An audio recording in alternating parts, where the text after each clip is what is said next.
नमस्कार सर्वांना. श्री स्वामी समर्थ.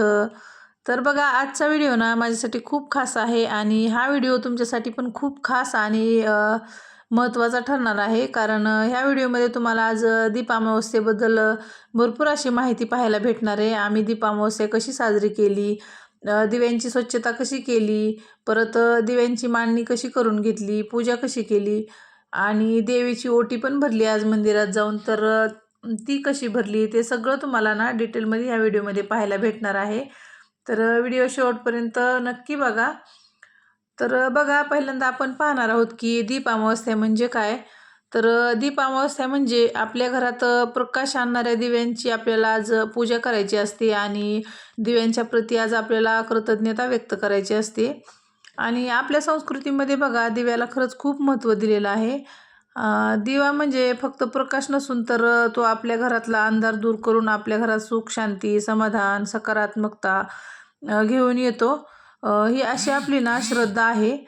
तर व्हिडिओच्या सुरुवातीलाच ना तुम्हाला मी दीपपूजा करताना थोडीशी दाखवली आहे. तर दिव्याची पूजा करताना आपण मनापासून प्रार्थना करत असतो आणि घरात नेहमी सुख शांती राहावी अशी देवाकडे आपण प्रार्थना करतो. तर बघा दिव्याला नमस्कार करताना ना आपण हा एक छोटासा मंत्र पण म्हणू शकतो दीप अमावस्येच्या दिवशी. तर मंत्र असा आहे की शुभम करोती कल्याणम आरोग्यम धनसंपदा शत्रुबुद्धी विनाशाय दीपज्योती नमस्तुते. तर बघा ह्या मंत्राचा अर्थ काय होतो की म्हणजेच हे दीपज्योती आमचं कल्याण कर, आम्हाला आरोग्य आणि सुख समृद्धी दे आणि आमच्या जीवनातील अंधार दूर कर अशी प्रार्थना करायची.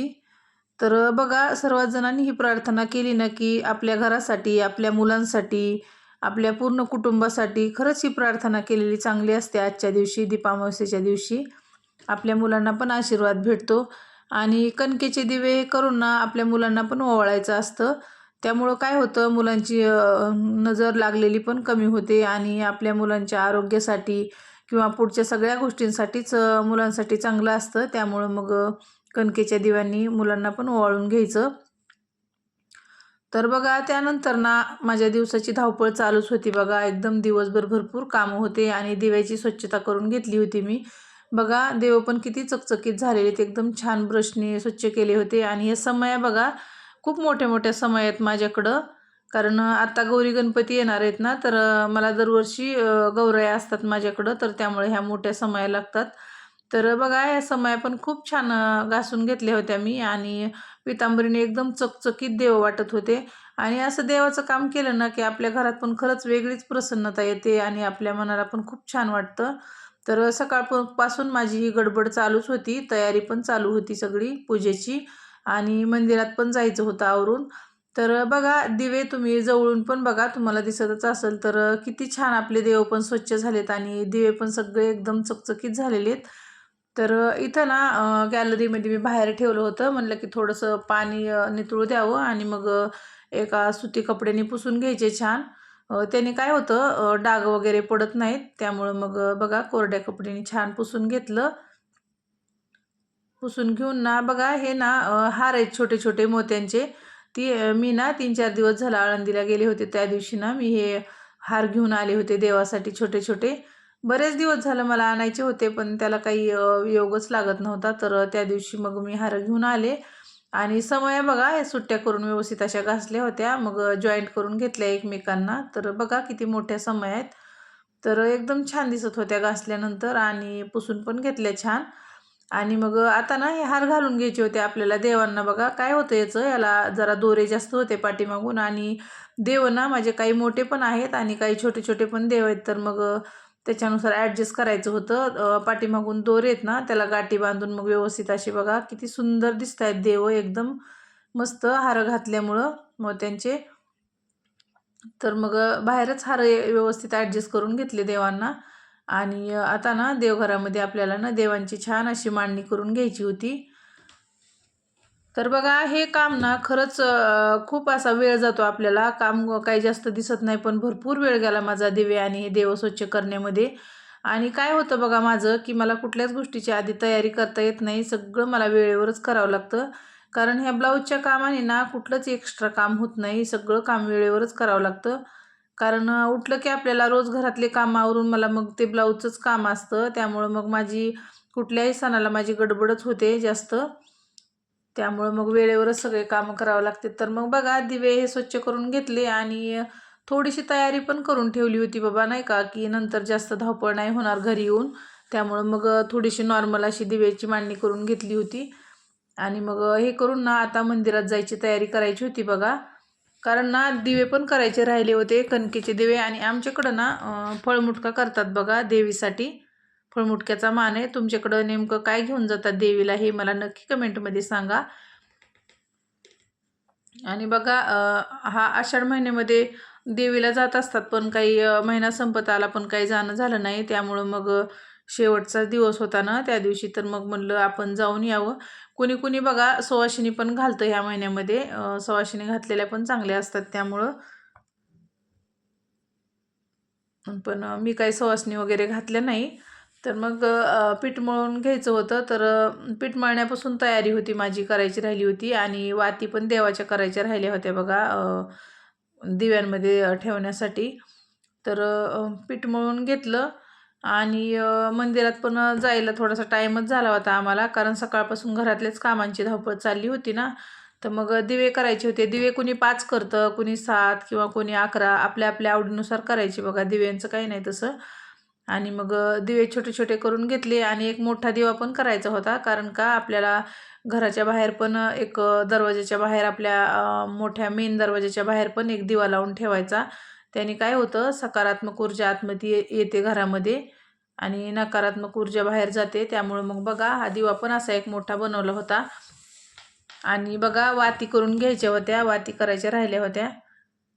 सगळं वेळेवरच धावपळ चालली होती. आणि हे फळमुटका पण या बाजूला करून घेतला होता. फळमुटका बघा आपण ना थोडंसं पाणी टाकायचं कढईमध्ये आणि त्याच्यामध्ये ना थोडंसं तेल टाकायचं. याने काय होतं, कढईला चिटकत नाही. त्यामुळं मग बघा आणि असं पाण्यात टाकून घ्यायचं.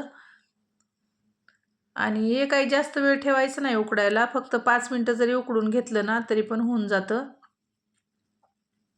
थोडंसं असं हलवून घ्यायचं. आणि फुलं आणायचे राहिले होते, भरपूर वेळेवर तयारी केली मी. तर बघा फुलं पण घेऊन आले, पण फुलं छान भेटले, ताजे आणि फ्रेश फुलं भेटले बघा. तर फुलं घेऊन आल्यानंतर मग मंदिरात जायला निघालो, मैत्रीण आणि मी दोघीजणीच निघालो होतो. तर पाऊस बघा, बाहेर पाऊस पण चालू होता बारीक बारीक असा. आणि मग आलो आम्ही दोघीजणी मंदिरामध्ये. बघा मंदिरात आलं ना तर मंदिरात ना गर्दी नव्हती अजिबात. आणि गर्दी नव्हती आत्ता, पण बघा असं वाटत होतं बघून की बऱ्याचशा बायका येऊन गेल्यात काही की लवकरच, कारण भरपूर दिवे पण ठेवलेले होते आणि नैवेद्य पण होता देवीपुढं ठेवलेले भरपूर. पण आमची पूजा ना मस्त अशी निवांत झाली, अजिबात गडबड झाली नाही आमची काहीच दोघींची. त्यामुळं मग आम्ही सावकाश अशी पूजा केली बघा. हळदी कुंकू लावून घेतलं आधी देवीला, फुलं ठेवून घेतले. आणि दिवे पण मग जे सोबत घेऊन गेलेले होतात ना दिवे, तर ते दिवे पण मंदिरात ठेवून दिले. कोणी कोणी बघा देवीला साडी पण घेऊन जातं ह्या महिन्यामध्ये, पण आम्ही ना ओटी भरायला ब्लाऊज पीसच घेऊन गेलो होतो. तर आणि ब्लाऊज पीस ठेवायला इथं जागा पण नव्हती मंदिरात अजिबात केलेली त्यांनी, काहीच ठेवलेलं नव्हतं. मग हळदी कुंकू लावून घेतलं देवीला आणि स्वतःला पण हळदी कुंकू लावून घेतलं बघा मी. आणि मग आता ओटी भरून घ्यायची होती, धूप हे लावून घेतली व्यवस्थित अशी. आणि घरी पण यायचं होतं बघा, घराकडची पण ओढ होती, कारण घरी पण तयारी करायची राहिली होती. आणि पूजेचा मुहूर्त पण काही संध्याकाळी उशीरपर्यंतचा नव्हता, त्यामुळे मग लवकरच आवरून जायचं होतं. तर मग आवरली, जवळजवळ आवरलीच होती पूजा इथली. आरती हे करून घेतली बघा. आणि आरती केल्यानंतर इथं बाजूला ना एक महादेवाची पिंड पण आहे बघा. आणि बाजूला जागा पण आहे भरपूर मंदिरामध्ये. इथं ना स्वाध्याय पण भरायचा पहिला, तर स्वाध्याय पण घेत होत्या बऱ्याचशा बायका. आणि मग बघा आमची पूजा झाली आवरून, ओटी बिटी भरून घेतली. आणि काय करायचं होतं, नारळ पण फोडायचा होता ना, नारळ घेऊन गेलो होतो. तर नारळ ना ताईंचा मुलगा पण सोबत घेऊन गेलो होतो आम्ही. तर ओटी भरून घेतली बघा. तांदूळ घेऊन गेलो होतो, तांदूळ भरून घेऊन जाऊन मस्त ब्लाऊज पीस आणि ते ओटी भरून घेतली. आणि मनापासून ओटी भरून पूजा करून मग आशीर्वाद घेतले देवीचे बघा. आपल्या मुलांसाठी खरंच चांगलं असतं या महिन्यात हे केलेल्या गोष्टी. तर सगळ्या घरासाठी मुलांसाठी आपण आशीर्वाद मागून घरी येणार होतो बघा. आता सगळी झाली पूजा आणि मग नारळ ओवाळून घेतला. आणि तेजसला फोडायला लावला नारळ. बघा तेजसची बघा कशी मस्ती चाललेली असती, याला भरपूर मस्ती लागते करायला.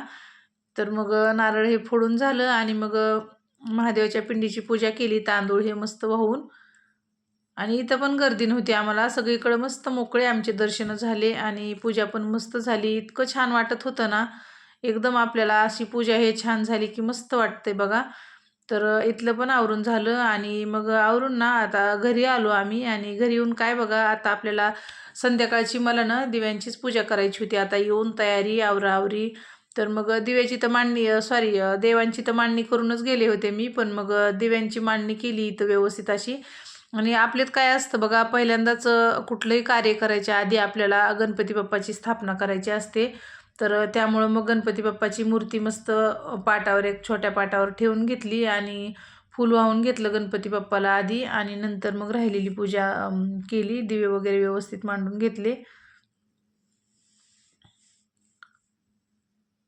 आणि बाकी संध्याकाळचा स्वयंपाक पण करायचा होता बघा. तर रांगोळी हे काढून घेतली आणि इथं ना पाटावर थोडीशी जागा शिल्लक राहिली होती बघा, कारण का थोडासा कपडा थोडा माझा छोटा होता ना, पाटावर जागा राहिली होती. तर बघा मग आपल्याला कसं काही पण आयडिया लावता येतात. तर मग ह्या बाजूला ना थोड्याशा फुलांच्या मी पाकळ्या केल्या आणि या बाजूला व्यवस्थित अशी सजावट करून घेतली बघा. दोन्ही बाजूंनी सजावट करून घेतली.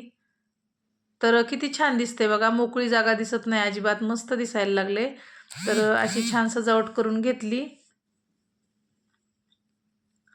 आणि पूजा करण्यासाठी ना दिव्यांची खूप व्यवस्थित अशी मांडणी करून घेतली. मग त्या दिव्यांना ना आपल्याला तेल आणि वात लावून ना एक एक दिवा प्रज्वलित करायचा होता. तर हे दीपज्योती आमच्या घरातील अंधार दूर करून सुख, शांती, आरोग्य आणि समाधान दे. आमच्या कुटुंबासाठी तुझी कृपादृष्टी कायम राहू दे. अशी आपल्याला प्रार्थना करायची असते बघा दिवे लावल्यानंतर. आणि त्यानंतर आपल्याला देवाची आरती करून घ्यायची. आणि आरती हे करून झाल्यानंतरच मग आपण जे दिवा केला होता ना मोठा दारात लावण्यासाठी बाहेर, तर ते दिवा पण लावून घ्यायचा. आणि बघा वस्त्रमाळा नेहमी आपण केली की आपल्याला देवालाच घालायची सवय लागलेली असती ना, म्हणून मग मी गणपती बाप्पालाच आधी घालून घेतली होती. लक्षातच आलं नाही माझ्या आधी. आणि बघा मग हे दिवे केले होते कणकेचे, तर मग ते दिवे पण मी आणले होते पूजा करण्यासाठी.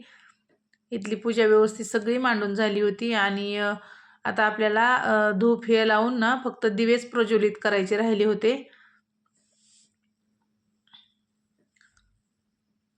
बघा किती जरी कामं केले तरी काही ना काही राहतं, त्यामुळे बघा भरपूर वेळा आपल्याला उठावं लागतं पूजेतून, काय काय करायचं राहिलेलं आहे ते करावं लागतं. तर इथं माझे ना देवाला फुलं ठेवायचे राहिले होते, तर मग देवाला फुलं पण व्यवस्थित असे ठेवून घेतले. आणि मंदिरात पण आज खरंच ना देवांना मोत्याचे हार घातले होते, त्यामुळं मस्त वाटत होतं एकदम. एकदम शांत आणि मस्त वाटत होतं घरामध्ये ना, एकदम असं लकलकीत वाटत होतं देवघरामध्ये. आणि हे इथं पण दिवे लावले होते, त्यामुळं ना एकदम छान वाटत होतं. घरात कोणीच नव्हतं बघा, मुलं माझंच एकटीचं चाललं होतं पूजाची आवराआवरी तयारी. आणि कणकेच्या दिव्यांनी मुलांना ओवाळायचं होतं, पण मुलं काही घरीच नव्हते ना, बाहेर गेलेले होते कॉलेजला. पण मग त्याचा काही व्हिडिओ घेतला नाही बघा, संध्याकाळी उशिरा आले ना, त्यामुळं मग उशिरा त्यांना ओवाळून घेतलं. आणि बघा मस्त असे दिवे प्रज्वलित करून घेतले. आणि इथं ना समयांना मी ना हे फूल लावत होते वरती बघा, छान वाटते लावल्यानंतर. पण काय झालं, त्या फुलाच्या पाकळ्याच गळून गेल्या, म्हणून मग मी ना समईमध्येच ठेवून घेतले ते फुलं. आणि मस्त हळदी कुंकू लावलं दिव्यांना, स्वतःला पण लावून घेतलं आणि पूजा करून घेतली बघा छान. तर एकदम मस्त पूजा झाली होती माझी. आणि मनापासून मग पूजा करून घेतली, नमस्कार केला आणि आपल्या घरासाठी मुलांसाठी देवाकडे आशीर्वाद मागितला बघा.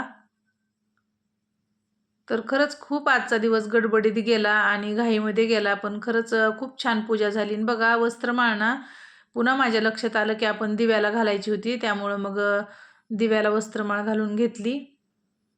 आणि सगळीकडं रांगोळी आणि दिवे धूप, त्याच्यामुळं खरंच खूप छान वाटत होतं प्रसन्न घरामध्ये. संध्याकाळची वेळ होती, तर मग देवाचं सगळं करून झालं होतं.